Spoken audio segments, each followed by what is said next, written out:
Hello everyone, welcome to the illusion. आज है 18 जून और 18 जून का जितना भी इम्पोर्टेंट करंट अफेयर होगा वो आपको इस वीडियो में देखने को मिलेगा।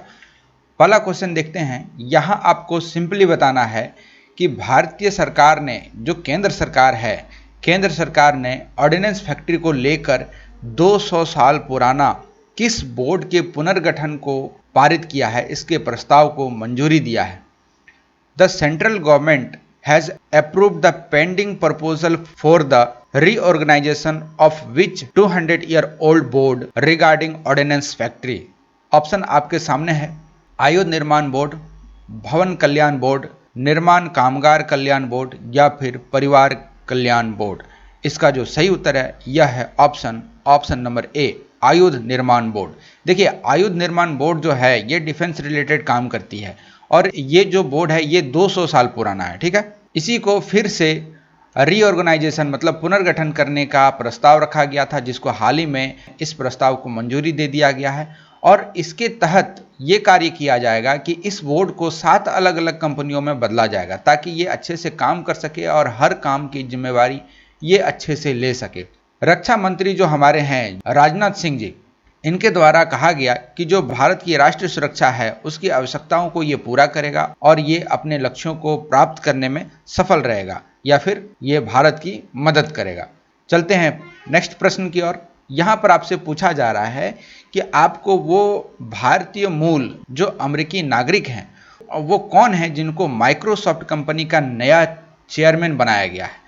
Which American citizen of Indian origin has been appointed as its new chairman by Microsoft company।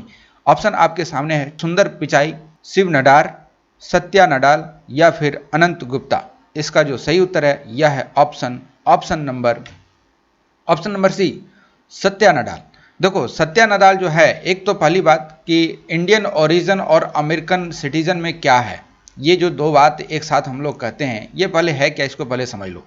देखो, पैदा हुआ इंडिया में लेकिन ये बाद में गया अमेरिका, वो यहाँ का जाकर सिटीजन बन गया, तो इसको हम लोग कहते हैं, क्योंकि इसका नाम भी बना हुआ है इंडिया से, तो इसको हम लोग कहेंगे इंडियन अमेरिकन सिटीजन, क्योंकि ये इंडिया में इनका जन्म हुआ और बाद में जाकर ये अमेरिका में रहे। देखो, इनको हाल ही में माइक्रोसॉफ्ट कंपनी का चेयरमैन नियुक्त किया गया है और इनका जन्म, जो सत्या नडाल है, इनका जन्म हुआ था भारत के हैदराबाद में साल 1967 में, तो ये आपको याद होना चाहिए। चलते हैं नेक्स्ट प्रश्न की ओर। यहां आपसे पूछा जा रहा है विश्व मरुस्थलीकरण और सूखा रोकथाम दिवस, world desertification and drought prevention day, ये किस दिन मनाया जाता है, ये आपको बताना है। सिंपल सा क्वेश्चन है।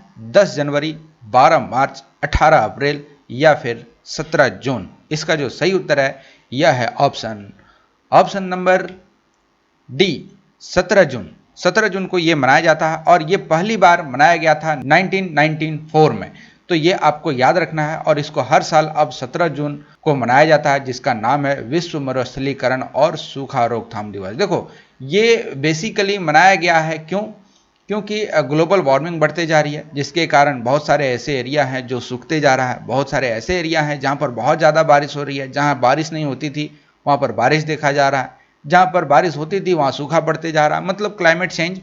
इन्हीं सब के बारे में जागरूकता फैलाने के लिए इस दिवस को मनाया जाता है, जो कि 17 जून को हम लोग मनाते हैं। चलते हैं नेक्स्ट प्रश्न की ओर। इस प्रश्न में आपसे पूछा जा रहा है कि अमेरिका के जो राष्ट्रपति हैं वर्तमान में, जो बाइडन, इन्होंने कनेक्टिकट के संघीय न्यायाधीश पद के लिए निम्न में से किस भारतीय अमेरिकी को अधिवक्ता नामित किया है, किनको इन्होंने अपॉइंट किया है, ये आपको बताना है। यहां पर ऑप्शन दिया हुआ विजय शंकर, सरला विद्या नागल, राहुल सचदेवा, अनिल भारद्वाज। इसका जो सही उत्तर है यह है ऑप्शन नंबर बी, सरला विद्या नागल। देखो, सरला विद्या नागल जी ये हैं और ये भी हैं इंडियन ओरिजिन और ये जाकर अमेरिका में रही। इनके बारे में आप यहाँ पर पूरा पढ़ सकते हैं। देखो, हाल ही में जो बाइडन के द्वारा इनको अपॉइंट किया गया है न्यायाधीश पद के लिए, और ये भारतीय अमेरिकी अधिवक्ता सरला विद्या नागल को नामित किया गया है, जैसे कि यहाँ पर आप देख सकते हैं। ये 2005 में स्टैनफोर्ड यूनिवर्सिटी में जाकर इन्होंने स्नातक की डिग्री हासिल की। इसके बाद इन्होंने 2008 में कैलिफोर्निया विश्वविद्यालय में जाकर बर्कले स्कूल ऑफ लॉ से जाकर इन्होंने फिर से स्नातक की उपाधि धारण की। बाद में इसने ज्यूरिस डॉक्टर की डिग्री प्राप्त करके और यहाँ पर ये क्लर्क के रूप में काम कर रही थी। तो इनको हाल ही में जो बाइडेन के द्वारा कनेक्टिकट के संघीय न्यायाधीश के पद पर इनको नामित किया गया है, इनको अपॉइंट किया गया है। ये आपको याद रखना है। चलते हैं नेक्स्ट प्रश्न की ओर। यहाँ पर आपसे पूछा जा रहा है कि यूके और किस देश ने 15 जून 2021 को एक मुक्त व्यापार समझौते पर हस्ताक्षर किया है। मुक्त व्यापार समझौता क्या होता है कि मान लो ये एक देश है और ये एक देश है, अब इन दोनों में जो भी आयात निर्यात होंगी उस पर कोई भी टैरिफ या टैक्स नहीं लगाया जाएगा। ये होता है फ्री, मतलब कि आप मेरे देश से इंपोर्ट करो एक्सपोर्ट करो और मैं आपको एक्सपोर्ट करूं, मैं इंपोर्ट करूं आप भी इंपोर्ट करो, इस पर कोई भी टैरिफ नहीं लगाया जाएगा। इसको कहते हैं हम लोग मुफ्त व्यापार समझौता। तो इन पर हस्ताक्षर किया है, किन के द्वारा किया गया है तो उसको हम लोग देखते हैं। ऑप्शन है आपके सामने, नेपाल, चीन, ऑस्ट्रेलिया या जापान। देखो एक तो यूनाइटेड किंगडम है ही, दूसरा आपको बताना है। यहाँ पर आप गैस भी कर सकते हो, कैसे? देखो नेपाल तो होगा नहीं, नेपाल का उतना ज़्यादा एक्सपोर्ट इंपोर्ट यूके के साथ नहीं होता है। चाइना की जहाँ तक बात करें, चाइना वैसे भी वेस्टर्न कंट्रीज के साथ इनका उतना बनता नहीं है। जापान, एक बचता है ऑस्ट्रेलिया। तो क्या इसका आंसर ऑस्ट्रेलिया होगा? तो जी हाँ, इसका आंसर ऑस्ट्रेलिया होगा। और ये इन्होंने किया है कब? जब ब्रिटेन यूरोप संघ से बाहर निकल गया, उसके बाद ये समझौते पर हस्ताक्षर किया है। देखो ब्रेक्जिट हुआ था, आपको ये मालूम होना चाहिए, ब्रेक्जिट हुआ था क्योंकि यूरोप के अंदर ही जो यूरोपियन यूनियन है इसमें पहले ब्रिटेन आता था और ब्रिटेन के साथ साथ जितने भी यूरोप के देश हैं सारे आते थे, लेकिन इन्होंने किया ब्रेक्जिट, और ब्रेक्जिट में ये हुआ कि यूरोपियन यूनियन से ब्रिटेन को इन्होंने बाहर कर लिया और ये अब यूरोपियन यूनियन में नहीं आते हैं। तो ये करने के बाद ये समझौता को साइन किया गया है, जो कि 15 जून 2021 को किया गया। तो ये आपको ध्यान होना चाहिए। इसको मैं थोड़ा आपको मैप में दिखाना चाहता हूं, तो चलिए हम लोग थोड़ा चलते हैं मैप पर। तो ये है हमारा प्यारा भारत और यहाँ से हमको जाना होगा यूरोपियन यूनियन में। तो वेस्टर्न की ओर आएंगे, यहाँ पर बहुत सारे यूरोपियन यूनियन के देश हैं।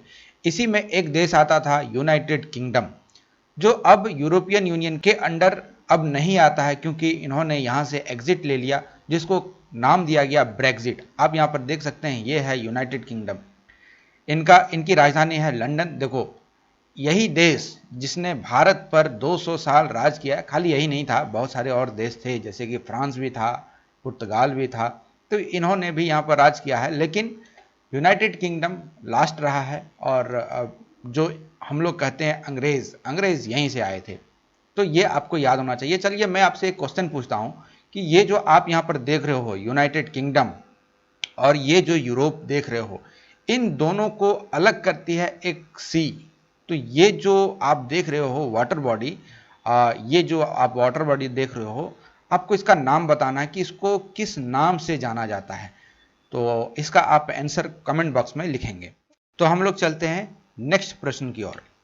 यहां पर आपसे पूछा जा रहा है, महाराष्ट्र सरकार ने कोविड-19 के कारण जो अनाथ बच्चे हुए उनको कितने लाख रुपए सहायता देने की घोषणा की गई है। महाराष्ट्र गवर्नमेंट ने अनाउंस किया है उन सभी बच्चों को जो अनाथ हो चुके हैं कोविड-19 के कारण। ये कोविड में के ये सी होगा, ठीक है ना, कोविड-19 के कारण। तो उनको कितने रुपए देने की यहाँ पर बात कही गई है? 4 लाख रुपए, 7 लाख रुपए, 2 लाख रुपए या फिर 5 लाख रुपए। तो इसका जो सही उत्तर है ये है ऑप्शन नंबर डी, 5 लाख रुपए। देखो 5 लाख रुपए इनके द्वारा देने की बात की गई है। जो बच्चे अनाथ हो गए हैं कोविड-19 के कारण, मतलब जिनके दोनों माता और पिता दोनों की मृत्यु हो गई है कोविड-19 के कारण, उनको 5 लाख रुपए देने की बात की जा रही है, जो कि एक सहायता राशि होगी और हर महीने यहाँ दिया जाएगा 1,125 रुपए मासिक भत्ता के रूप में। देखो सिर्फ महाराष्ट्र ही नहीं है इस मुहिम में, इस स्कीम में सिर्फ महाराष्ट्र ही नहीं है जो ये काम कर रहा है। इसके पहले यदि आप द एलुजन का करंट अफेयर को फॉलो करते हैं तो आपको याद होगा कि असम सरकार ने भी ऐसे एक स्कीम को लॉन्च किया, जिसका नाम रखा शिशु सेवा योजना, और इसमें करीब 7,81,200 रुपये अप्रॉक्स, मुझे उतना याद नहीं है, लेकिन 7 लाख 7.5 लाख से ऊपर इसमें राशि रखी गई, और पर मंथ इसमें 3,500 से ऊपर राशि देने की बात की जा रही है बच्चों को। तो ये आपको ध्यान होना चाहिए। साथ ही साथ सिर्फ आसाम ही नहीं है और महाराष्ट्र ही नहीं है, जितने भी स्टेट हैं मेजर यहाँ तक कि झारखंड, बिहार और उड़ीसा, छत्तीसगढ़, ये सारे राज्य भी बहुत सारे स्कीम निकाल रही है उन अनाथ बच्चों के लिए जो कोविड-19 के कारण जिनके माता पिता अब नहीं रहे। तो चलते हैं नेक्स्ट प्रश्न की ओर। यहां आपको सिंपली बताना है कि अंतर्राष्ट्रीय पारिवारिक प्रेषण दिवस ये किस दिन मनाया जाता है। ऑप्शन आपके सामने है, 16 जून, 15 मार्च, 12 अगस्त या फिर 17 नवंबर। इसका सही उत्तर है ऑप्शन नंबर ए, 16 जून। 16 जून को ये मनाया जाता है। देखो, पहली बार इस दिवस को मनाया गया था 2015 में, और उसके बाद ये हर वर्ष 16 जून को मनाया जाता है, जिसको अंतर्राष्ट्रीय पारिवारिक प्रेषण दिवस कहते हैं। चलते हैं नेक्स्ट प्रश्न की ओर।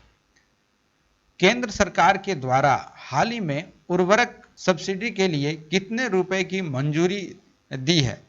ऑप्शन आपके सामने है, 12,775 करोड़, 14,775 करोड़, 10,775 या फिर 21,775 करोड़। इसका जो सही उत्तर है यह है ऑप्शन नंबर बी, 14,775 करोड़ रुपए उर्वरक सब्सिडी के लिए केंद्र सरकार ने हाल ही में मंजूरी दी है। जहां पर आप देख सकते हैं कि मंत्रिमंडल ने डीएपी, जो कि एक उर्वरक है, जो एक खाद के रूप में जाना जाता है, इस पर सब्सिडी दर जो है वो 700 रुपये प्रति बैग बढ़ा दिया है, और डीएपी के हर बैग की कीमत अब हो गई है 2,400 रुपये।